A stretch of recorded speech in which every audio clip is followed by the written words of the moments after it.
Hi guys, welcome back to the channel. I know so many of you over on TikTok have been blowing up the comments asking for this, so today we're finally doing some customer reviews analysis for it. But before we dive into that, be sure to check out this exclusive discount available for it.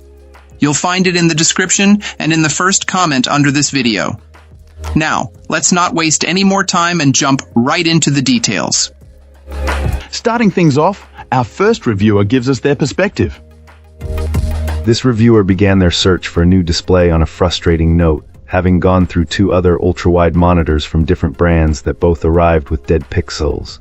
Deciding to invest in this particular model, they were relieved to find it arrived in perfect condition. A key point this client emphasizes is understanding the super ultra-wide 32:9 format. It's not a taller version of a standard ultra-wide, but rather a significantly wider one, offering immense horizontal screen space.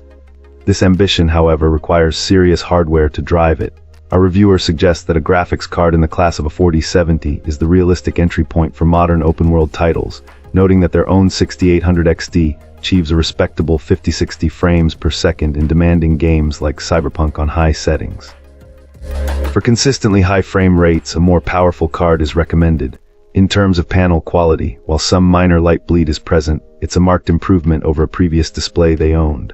The brightness is a standout feature, far exceeding their other screens. They also opted for this VA panel over an OLED due to concerns about burn-in and feel that modern VA technology has come a long way, closing the gap with IPS panels. The true magic, according to this client, is the sheer immersion. Firing up a visually rich game is described as a sight to behold, with a massive, curved screen wrapping around your field of view. The experience is so enveloping that it requires physically turning your head to see the entire display, making you feel truly inside the game. This impressive scale does have its drawbacks, as not all modern games natively support the resolution, which can be a letdown. However, the reviewer also offers a crucial piece of advice. If you experience ghosting, check the monitor's settings. The issue is often caused by using the fastest response time setting, and switching it to faster reportedly resolves the problem almost entirely. Fantastic. Now, let's see what insights our next reviewer has to offer. This reviewer wanted to share their initial thoughts on this curved gaming monitor after using it for a couple of weeks. The main reason they upgraded was to get more screen real estate than their old 27-inch flat monitor offered. Turns out it's pretty much the same size as having two 27-inch monitors side by side. Our reviewer found the included stand to be quite robust. It's heavy and has a wide base, plus it uses a VESA mount that you can adjust. However, this client ended up switching it out for an arm mount because the stand simply hogged too much precious desk space. Funny how they have more monitor space than desk space. But hey, if you don't mind the legs taking up some room, the stand seems perfectly fine. Brightness-wise, things seem good, though the monitor hasn't been tested in direct sunlight.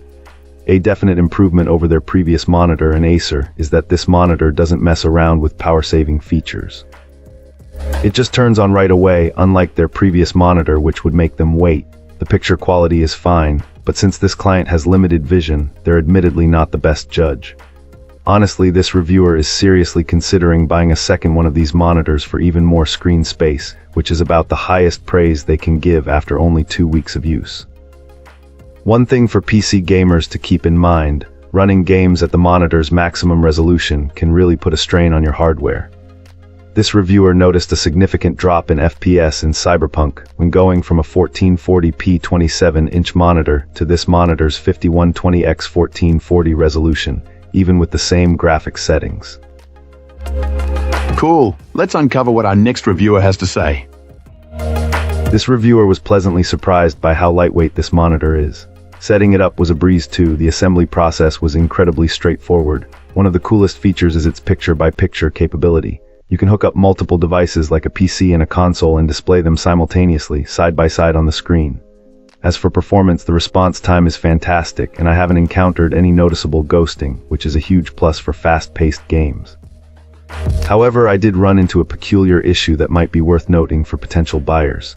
Initially, I had to update my motherboard BIOS for this monitor to function correctly. It sounds strange, I know, but whenever I booted my PC with this thing plugged in, none of my displays would work at all. I wouldn't even see the BIOS post screen. If I shut everything down, disconnected the monitor, and then booted up, it would work as expected. I suspected the motherboard was the culprit rather than Windows. After updating the BIOS, my computer worked flawlessly with this monitor. For some context, my motherboard is the X570 AORUS Elite WAFI. Hopefully, this detail helps someone else facing a similar problem. And that's a wrap. If this video was helpful, like and subscribe. Got questions? Let's chat in the comments. See you soon.